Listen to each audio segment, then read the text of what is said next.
Well, hello and welcome to this English lesson about prepositions of place. As you can see, I am in this barrel. That's the first way I would describe this. I could also say that I'm inside this barrel. And for some reason in English, I could also say I am inside of this barrel.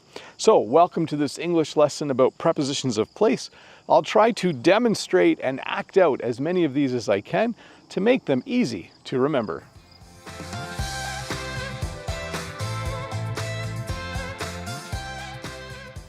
So depending on which side of the screen you're looking at, I'm either right side up or I'm upside down. When we say something is upside down, the part that's normally at the top is at the bottom and the bottom is at the top. So if you look at one side of the screen, you'll see that I'm upside down.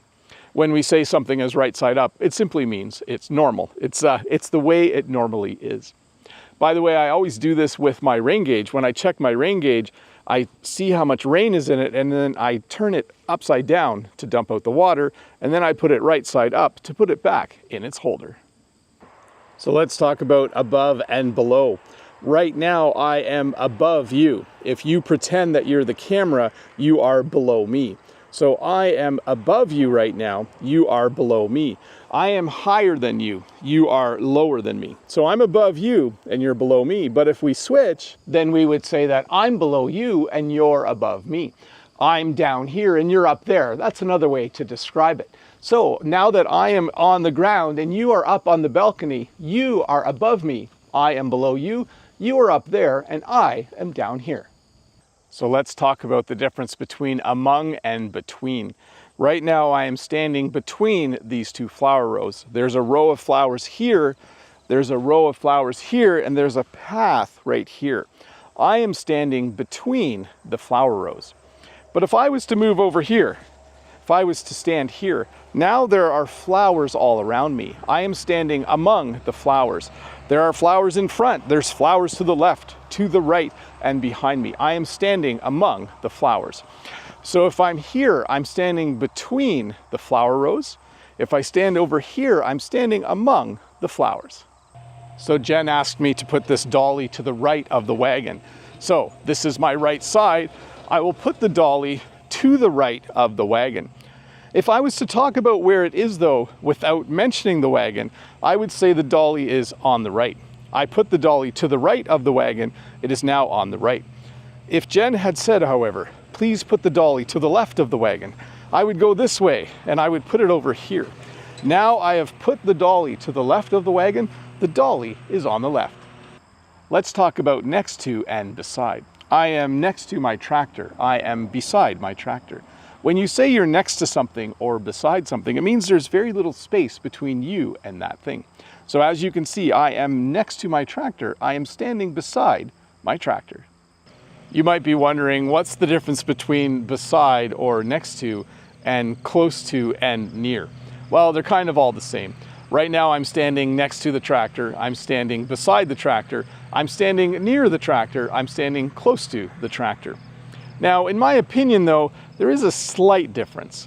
Right now I'm next to the tractor. Right now I'm close to the tractor. Right now I'm beside the tractor. And right now I'm near the tractor. But again, that's just my opinion. In reality, all four of those mean pretty much the same thing. So let's talk about the difference between around and past. So you can go around something or you can go past something. If I was walking towards my lawn tractor and it was in my way, I would then change direction and I would go around. And then I would kind of return to the path I was originally on. If I go past something though, it means it's not in my way. That means I'm simply walking and this is not in my way. Maybe I'm already walking over here and I would simply walk and go past it. I don't need to change direction to go past something. So when you go around something, you need to change direction in order to get by. And then when you go past something, it's just something you see along the way. So when you're talking about two things, like these two piles of stone, you could say that they are beside each other. You could also say that they are next to each other. This pile of stone is beside this pile of stone. This pile is next to this pile of stone. They are beside each other. They are next to each other.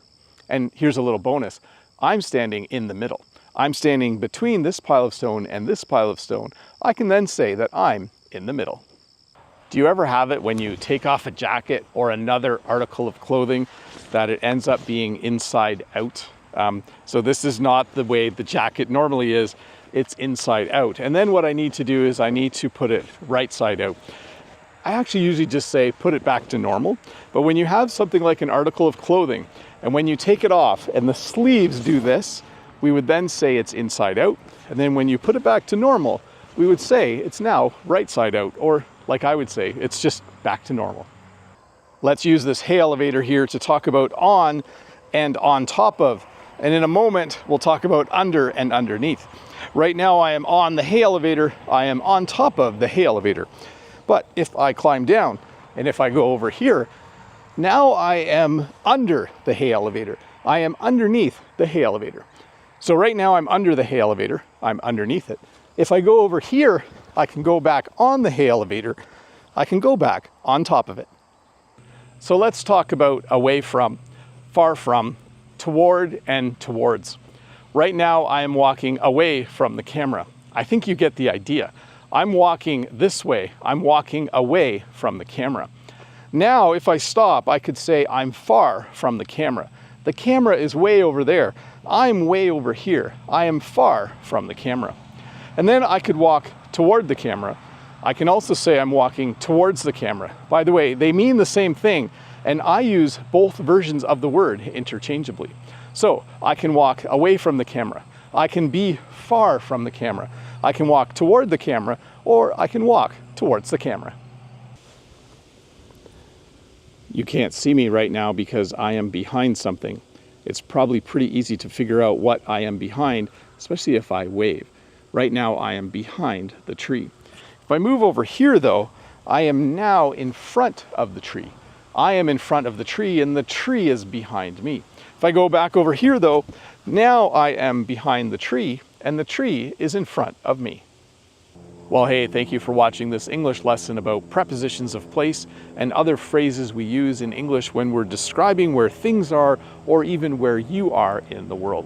If this is your first time here, don't forget to leave a comment below, give me a thumbs up, click that red subscribe button over there, and if you have more time and you want to learn more English, there's always more English lessons to watch. Bye. This is hard. This is hard to do. Stuck in a barrel. I'm stuck.